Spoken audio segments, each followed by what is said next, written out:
معزز سامعین، ایک حدیث میں حضرت ابن عباس رضی اللہ تعالی عنہما فرماتے ہیں کہ آقا نامدار سرور کائنات رحمت دو عالم صلی اللہ علیہ وسلم نے ارشاد فرمایا کہ معراج کی رات میں نے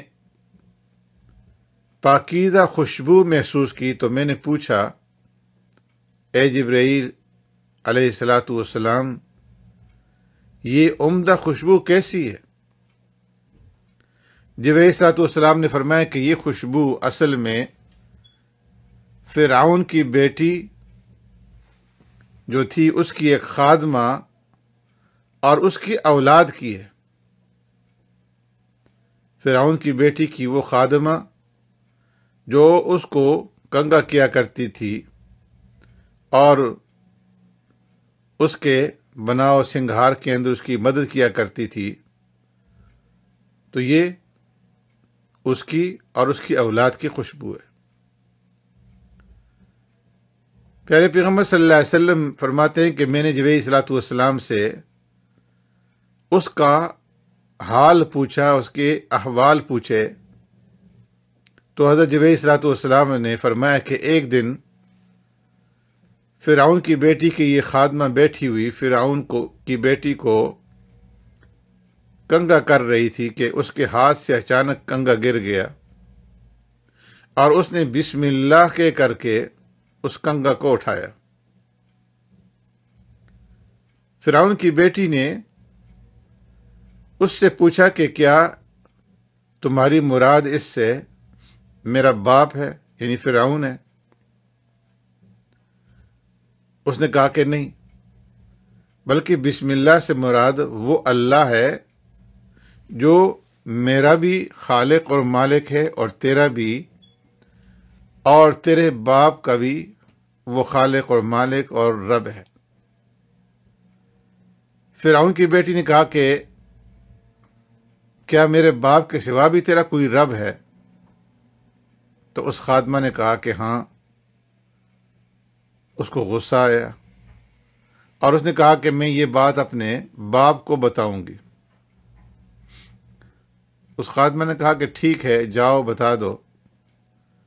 چنانچہ فرعون کی بیٹی نے اپنے باپ کو ساری بات بتا دی۔ فرعون نے اس خادمہ کو بلایا اور پوچھا کہ اے فلاں عورت، کیا میرے سوا بھی تیرا کوئی رب ہے؟ اس نے کہا کہ ہاں، میرا اور تمہارا رب اللہ ہے۔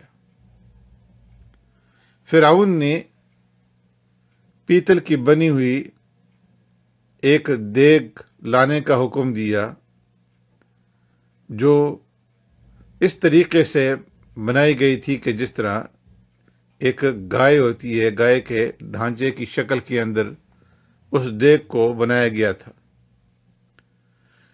چنانچہ وہ لائی گئی اور اس کے اندر پانی ڈال کر کے خوب گرم کیا گیا اور پھر اس خادمہ کے بچوں کو ایک ایک کر کے اس گرم اور کھولتے ہوئے پانی کے اندر ڈالا جانے لگا۔ خادمہ نے اس دوران کہا کہ میری ایک خواہش ہے۔ فرعون نے کہا کہ تیری کیا خواہش ہے؟ اس نے کہا کہ میری یہ خواہش ہے کہ میری اور میرے بچوں کی ہڈیوں کو ایک ہی کپڑے میں ڈال کر ایک ساتھ دفن کر دیا جائے۔ فرعون نے کہا کہ ٹھیک ہے، تیری یہ آرزو اور تیری یہ خواہش پوری کر دی جائے گی۔ چنانچہ اس کے بچوں کو تیل کی اس دیگ کے اندر برابر ڈالا جاتا رہا، یہاں تک کہ جو اس کا شیرخوار بچہ تھا، دودھ پیتا بچہ تھا، اس کی باری آ گئی۔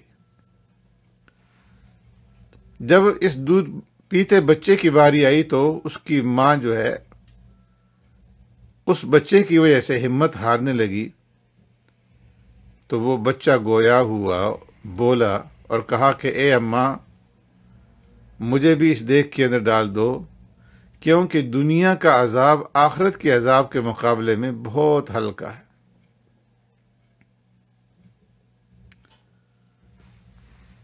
اس واقعے سے ہمیں یہ سبق ملا کہ جب فتنہ اور آزمائش کا دور ہو تو اس کے اندر صبر اور ثابت قدمی دکھانی چاہیے۔